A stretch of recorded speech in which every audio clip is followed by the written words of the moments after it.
everyone, it's Morrow here again and Bryan Laflamme. We're here to chat again. Oh yeah, Brian's a Washingtonian. Just wanted to mention that again. Best We're thing about here me. to talk about our our big institutions that are buying up all the houses. Are they coming after your homes? And will you not be able to basically buy a home in 5 years from now because the institutions have bought up all the houses and you're going to be forced to rent the rest of your life? That's what we are here to chat about today, going over kind of both sides of the story, and really kind of dispel some of these myths. I don't think we're at apocalyptic places yet in the United States, but we just do have some data to share and some articles that we were researching to kind of give you both sides of the story, because I do know the media likes to spin a lot of this and make it very sizzly. So without further ado, before we get into it, though, again, like I said, my name's Aaron Morrow, local realtor in the greater Seattle area. I work with home buyers and sellers in King, Pierce, and Snohomish counties. Bryan Laflamme here, my co-host, Washingtonian. He does home loans and he does them awesome. Basically, pretty much like 90+% of the loan products out there. And he's got you covered all of this state and other states as well. So, Yep. yeah. So, Bryan, I found this really interesting because I seen, a few different articles about this number. So, like, this was the first one that a couple months ago started going around. About 44% of the single family homes purchased were from private investors in 2023. And this got picked up really quickly by even Congress. Took note on it. It went all over social media. People are like, what? That's a great How is that headline. That's possible? incredibly misleading. So that's a great headline. Almost Very half misleading, the but it gets homes, clicks. all of the Yeah. United States. I think this was posted by the Medium. Let me double check. It's The by Medium The article posted this. Went viral. Yeah, absolutely crazy. Absolutely nuts. And, a couple of other people responded to it. I know the Housing Wire did do an article that responded to it. Right here, no, Wall Street investors haven't bought 44% of the homes this year. Now, I will say that the data that they used, I think overall, it's true. What they are saying, this is factual, that they did not buy nearly half of the homes being sold in the United States. It's not even close, and we have some charts for you guys. Yeah. Now, we will go over why some people are even trying to dispel these facts, there's arguments on both sides of the equation here. And to preface that there are some pockets of the United States that this is indeed more of a problem than like here in our local greater Seattle area market. But nationwide as a whole, it has not become as big of an issue as this story is spreading here, but we are here definitely to talk about it with you guys. If you have any questions, please feel free, throw them in the chat. We're here to answer them as we get going on kind of going over more of this information with you guys. So, Bryan, yeah. So some of your research, were you looking through that response to the Housing Wire article that kind of went over? Yeah. Is that the main one that you got from? That's a main one, and because it shows different data points and it shows great data points. And if you want me to share and go over the slides, we absolutely can. Yeah, sure. Why not? I'll throw it up on the screen here. All right, 1 sec. Once you get it up. This is great podcasting right now. Just a bunch of clicking and two guys just being quiet. Yeah, not doing anything. All right. Pulling it up. Yeah. Okay, let's pull this up. Okay. All right, so let's look at this. 7A. Exhibit 7A, Your Honor. So the overall market share of investors has absolutely grown. It's about 30% now, as seen in this chart. But you can see, a huge growth in investors. So if we're looking at this, we could obviously say, oh my gosh, 44% of homes were bought by investors in 2023. Sure. not really, but I can see where people would stop there and be like, oh my gosh, this is not great. But if we dive a deeper in, which if you ever follow us on this podcast, we absolutely always dive deeper in. So looking at this chart, which is from Freddie Mac and the large corporate buyers share of the purchase market, can show where large institutional investors here what they're buying. And you see this huge move up post-pandemic as rates were super low. The companies like BlackRock and other institutional investors absolutely got into real estate. And there has been an issue with them buying up a whole bunch of real estate. iBuyers, which are like the sell your home now for cash, and they'll buy it sight unseen for a lower than market value, but you get to sell your house. But it still takes up a tiny percentage of total home buyers in America. So yeah, we have this hockey stick up, but look at the percentage of the actual purchase market percentage is like 2.5%. They didn't even reach 2.5% market share at their peak level, which data line goes back to the start. So yeah, we've grown. Of course we have. This is a way that institutions are investing their dollars. But to say that it takes up such a lion's share of the market just seems a little bit misleading. And here we can look at the investor home purchases by size of investor. So those with 1,000 properties or more, what you think of as an institutional investor, very tiny. The bulk of home buying for these investors is people who own 1 to 9 properties. Almost pretty much 20% of the entire rental market is mom and pop, you and me. We live in a house, we move up to a bigger house, or we move across the country, or whatever reason we move, and we decide to rent our house out instead of sell it. Or we buy a house for our kid when they're going to college. Like just the average everyday Joe homeowner that is the lion's share of who owns. You could literally draw a pyramid as far as like the smallest point being the institutional investors, and then the base down there being the tier 1 investor, like someone that owns a second home, or with this data. Absolutely. Yeah, this is the data going through 2023 of who bought what, and we're not saying that there's 0.3%. Now this isn't 0.3% of investors who own 1,000 plus properties. It's 0.3% of the total market is investors who own 1,000 plus properties. Remember, we have tons and tons, millions and millions of homes. You can see here too that 1,000 plus block buyers accounted for just 4% halfway through 2023. That's the latest data that I could find. It peaked up at 2.4%, but it still never reached 2.5%. So for an article to say that 44% of the market is being gobbled up by institutional investing, which is kind of what they were pointing towards, it's not so.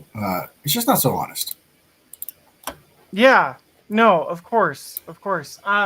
Now I will say that there were a couple of when I was doing the research, there are some people that are talking about how this is a bigger issue in some more local markets.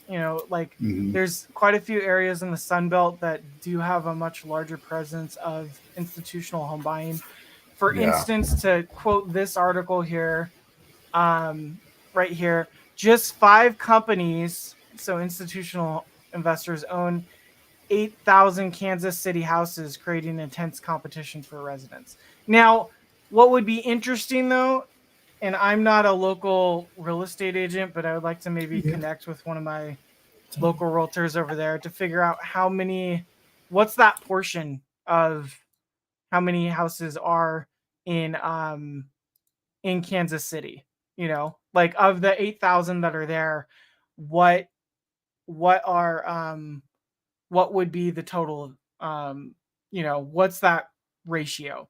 So it'd be interesting to look into that, but there are definitely people that are seeing, if you think about it from the standpoint of you have a whole community where the vast majority have been bought by an institutional investment firm that are renting out these properties, that's going to make it a lot harder on that local community where you can control the rent a little bit better. They're going to be able to dictate more of what rental prices would look for. So it is a cautionary, not being an alarmist here, but it is something that I think I think it comes down to the local government level too, not just the national level, for them to keep kind of these major institutions in check as far as I mean, down the local level, they need to just make sure that in these areas, there's not too many of the homes being bought. Because it's true, if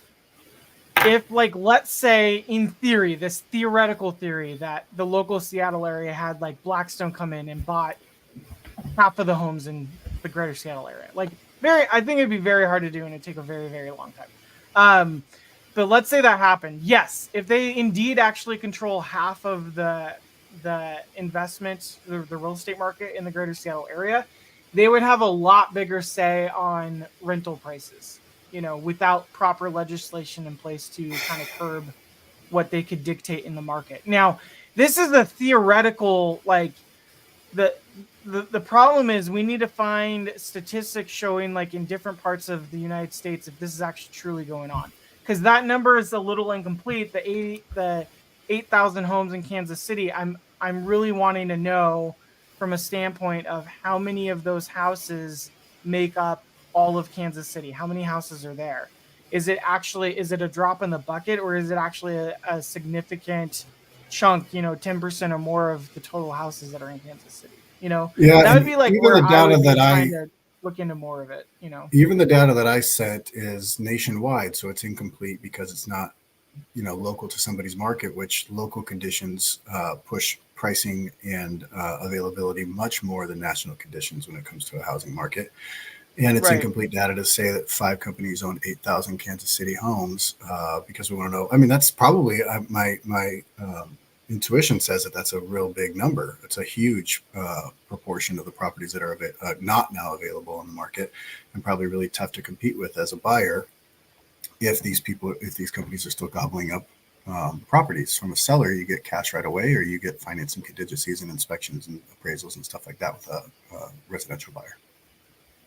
Yeah, absolutely. And then, some of the articles I was reading, institutional investors, they're not just going into the sector of buying these houses. They're actually going into different sectors as far as trying to get into home improvements, in home service sector. So some of these are actually like buying, like for instance, if someone owns a inspection business, or someone owns a house cleaning business. So some of them are going in and purchasing when the homeowner, or when the business owner retires, they're purchasing and kind of, is the word annexing, or they're bringing into the fold that whole business into a larger nationwide like chain. Mm-hmm. So now, I mean, there's regulation on everything, and Wall Street's been on everything, and there's so many different service industries. Like even real estate isn't,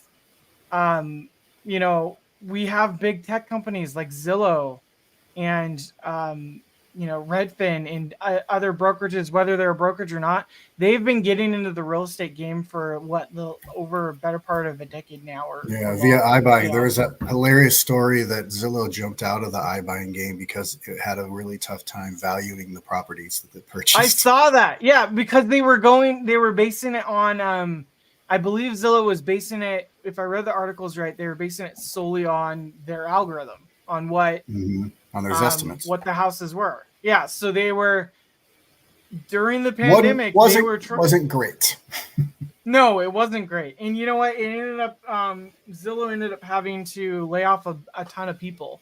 I even knew Mm-hmm. people that got laid off during that round because they had to just basically cancel their whole iBuyer program and Yeah, shelve it, it did. Um, yeah. Now in certain, Zillow is a brokerage in, certain areas, and I know they're kind of pivoting from the model in a lot of different areas right now. Zillow is going off on a tangent on Zillow here, but they're, what they traditionally did when they first started out was they basically took our MLS data and were reselling it, basically like giving it to you as the buyer for free, but at a cost, because they were reselling it back in the form of charging a lot of money for basically your data, like you as a lead, when you go to Zillow and say, hey, I'm looking at houses, or hey, I want to see X house or whatever, they'd sell that as a lead, and it's gotten really, really expensive to agents all across the country. That was the traditional model. And then a couple years ago, I think a year or two ago, they started introducing this. It's called like Zillow Flex or something, where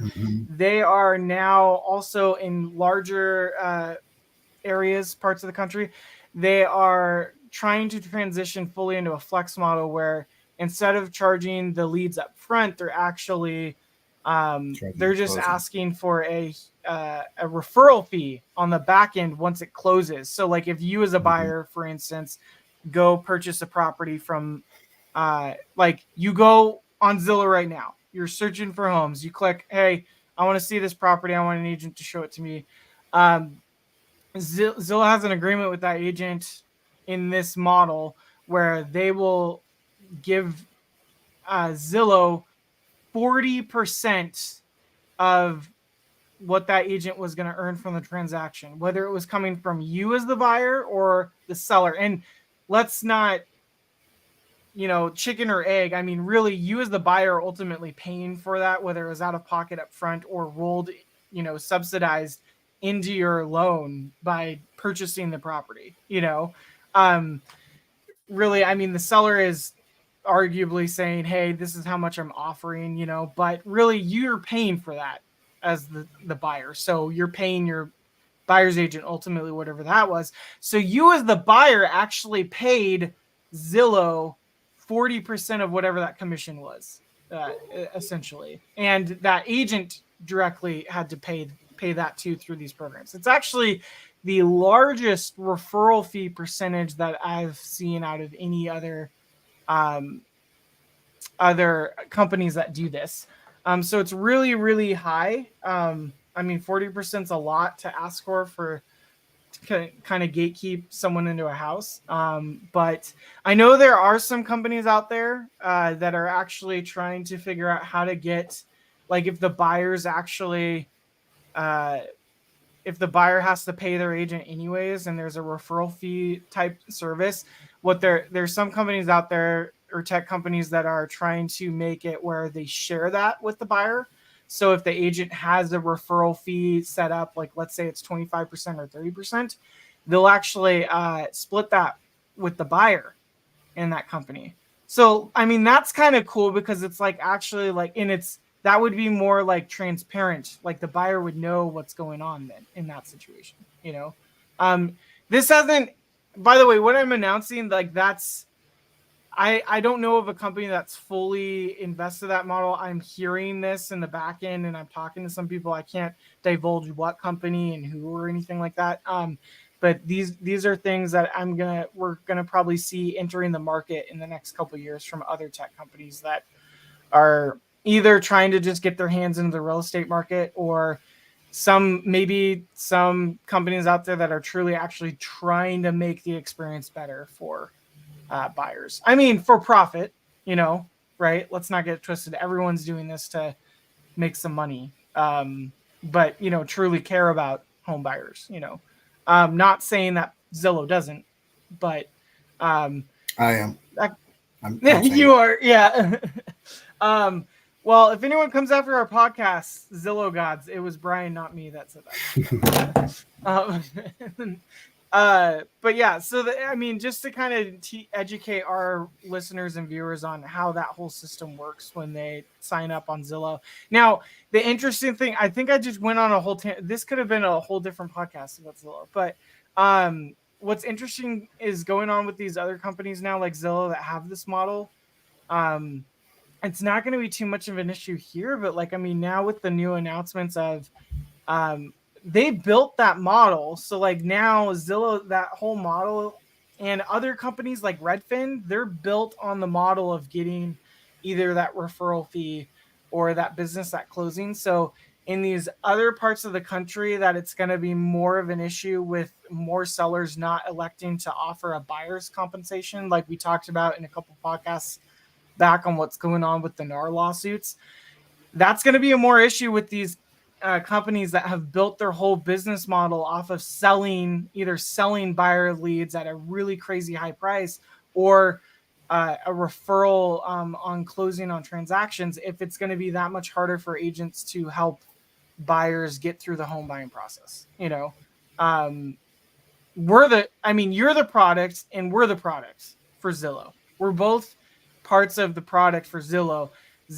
Like your product for Zillow is looking at the houses, but the interesting thing is a lot of people go to Zillow because it's the easiest, it's great. Like the text there like looks amazing. It's probably like one of the best looking end user platforms to look for houses, but the data itself, all that accuracy is coming from the MLS, and every local agent in your market should have access to that, so not to make this cut Zillow out of it, but like you could just as easily go to an agent that like and trust and get that data. And half of these agents, including myself, have our own apps that you can use to get that information, and it'll be instantaneous. There'll be no delays or anything like that. The information is 100% accurate, or as accurate as the listing agent put the information into the listing to begin with, which is no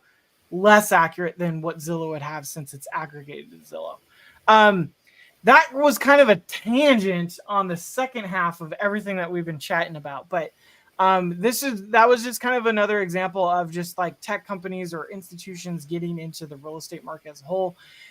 Bringing it back to this though, as far as this being a huge issue, sure, like I said, there are certain parts of the country where in more local markets this is more prevalent. Not as much here in Seattle as far as institutions themselves buying this up.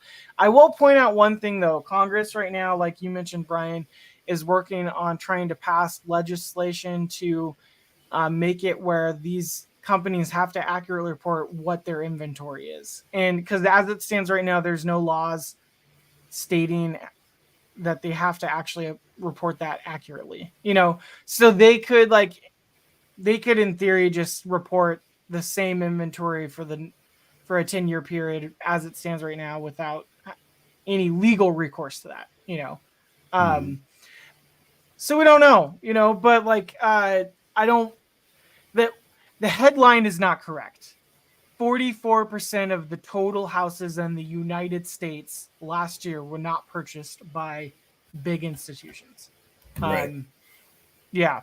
There's so many more problems in our housing market, in our US economy, that this one instance, sure, it might help a little if we figure out a way to regulate it better with institutions, but there's so many more other issues involved as far as affordable housing. So we hear everyone's frustration on houses are so high. Like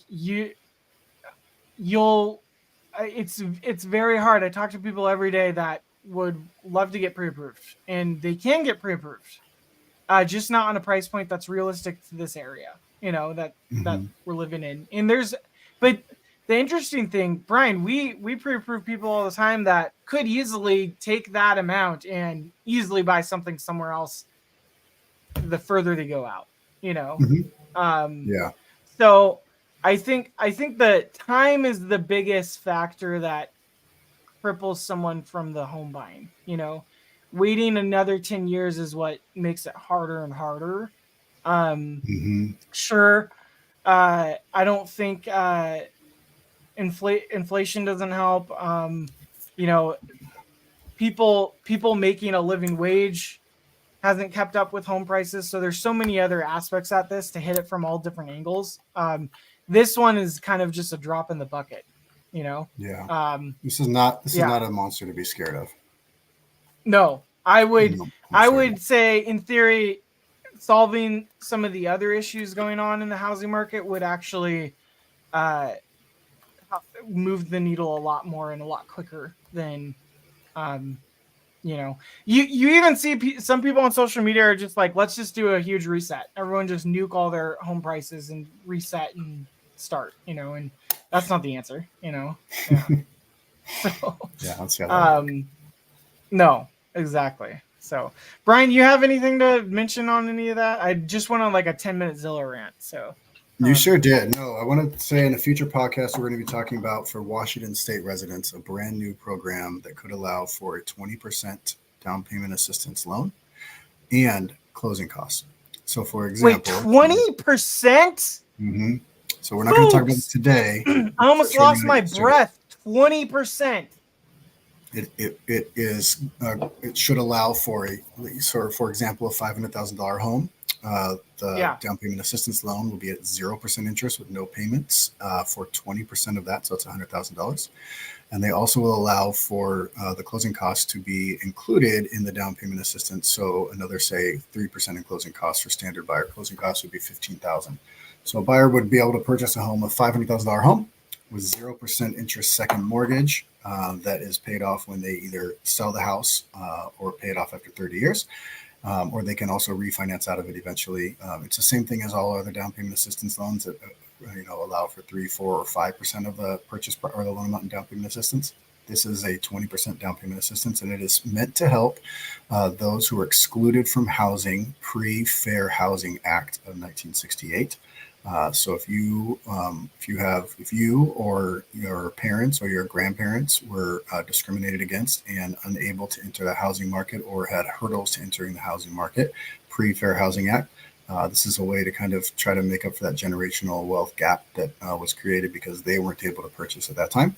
So I'm not going to go over too many details right now. Just know that it is something that is on the horizon and should be coming live to the market in July. And some people will qualify with this based on figuring out if they there's fit other that qualification category. there's other qualification categories as well, but that's the big one.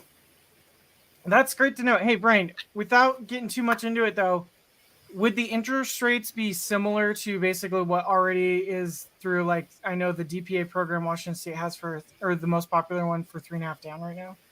Would it be? So the Housing Finance Commission has a few down payment assistance programs available. The most popular are the Home Advantage, and that's got a little bit higher than market rate. And then you also have the House Key program, which has a lower than market rate. The House Key program is capped at 80% area median income as a qualification standard. Yeah. This is going to fall right in the middle of those two, apparently.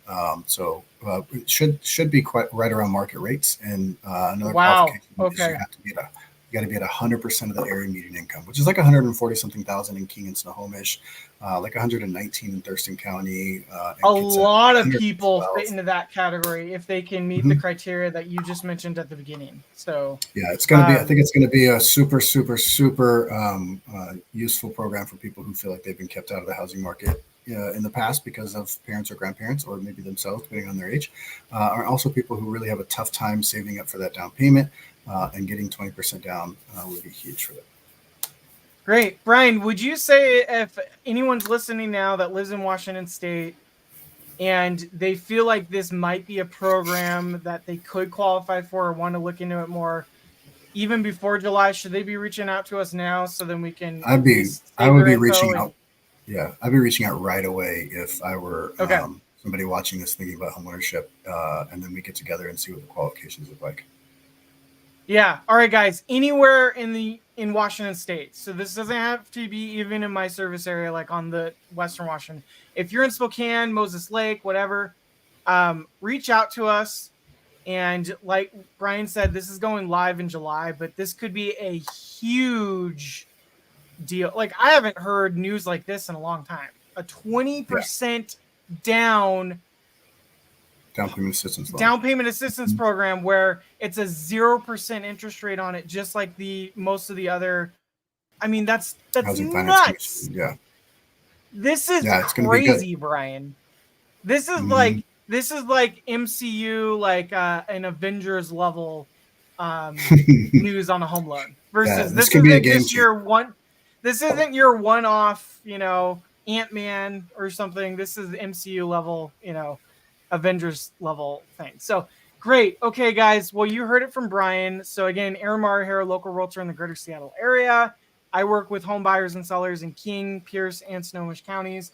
Bryan, amazing lender, works all over the state. So if you're looking to buy a home in Washington State now or in the future, it's it's never not the right time to look into homeownership. So if you have not looked into it before, please reach out to us so we can go over all of your options and get you on a time frame and give you a game plan to go after it. You'll never achieve it if you never look into it. If it's something that's just a pipe dream and you never actually get into it and take actionable steps into homeownership, it will never become a reality for you. But if you take the step to look into it now, even when you think you're not ready, you can actually get some guidance to get there a lot quicker than most people. And that's usually the biggest comments that I get from first-time homebuyers that I've worked with through, I've been doing this for over a decade. The biggest regret they always get is, man, Aaron, I wish we had reached out to you 5 years ago so we wouldn't be in this situation where I'm buying the condo now, and we could have gotten the condo back then and gotten into something bigger now, or whatever it is. Let's shorten up that timeline and help come up with actionable steps to get you into home ownership as quick as you want this. So if this is real for you, that this is a dream that you want to plant your roots here in the greater Seattle area, or just let your money work for you and park it into letting, your house build equity for you and tap into that generational wealth, feel free to reach out to Bryan and I. All of our contact information can be found in the description, anywhere you're watching this, YouTube, LinkedIn, Facebook, TikTok, X, Twitter, and then of course on the podcast. So any of you listen on the podcast, again, I will link the PDFs that Bryan and I went over. Feel free to go watch it on YouTube. This was kind of the end of my spiel. I was waiting to run out the clock to make this a full 30-minute podcast, not 29 minutes and 30 seconds. And then you guys have a great, summer coming up. It's my birthday on the 5th, right after the 4th. Bryan and I haven't even chatted, so we might actually take 2 weeks off on this thing. All right. And get right back at you guys with that next podcast coming in July for the big announcement of more details on this home loan. So again, reach out to us so we can talk about this amazing opportunity on a down payment assistance program. Other than that, Bryan, it's great chatting with you, chatting with every time all of you who have come visited, and you guys have a great rest of your Friday. All right. See you guys. Take care, guys.